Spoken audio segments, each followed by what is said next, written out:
Hi, ఎలా ఉన్నారు? బాగున్నారా? మీకోసం అత్తా కోడల గురించి చెప్పాలని ముందుకొచ్చా. ఓకేనా? ఒక అత్తా కోడల గురించి ఏ ఇంట్లో చూసినా ఇదే స్టోరీ అండి. ఇది రియల్.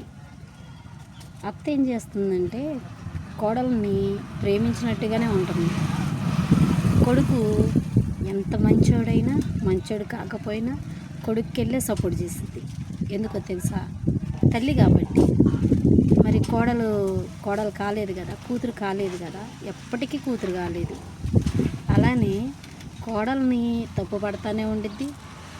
తన ముందేమో మంచిగా మాట్లాడినట్టుగా ఉంటారు, తర్వాత తను లేనప్పుడేమో కోడల గురించి చెడుగా మాట్లాడతారు. కానీ కోడలు అలా కాదండి. నమ్మితే ప్రాణమైన మా అమ్మ లాంటిదేనే అని కోడలు నమ్మిద్ది. కానీ అత్త నమ్మదు కదా. నిజమే కదా. ఇది మా అందరింట్లో జరిగే విషయమే.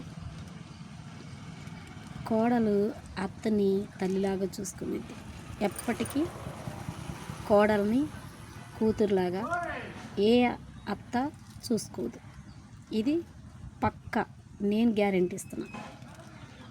ఎందుకంటే ఎన్నో కథలు వింటున్నాం, ఎన్నో స్టోరీలు వింటున్నాం, అన్నీ చేస్తున్నాం.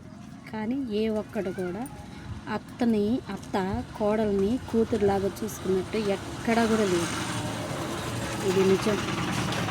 కోడల్ని మంచిగా చూసుకుంటే మన చివరి దశ దాకా కూడా కోడలు అత్తని బాగా చూసుకుంది.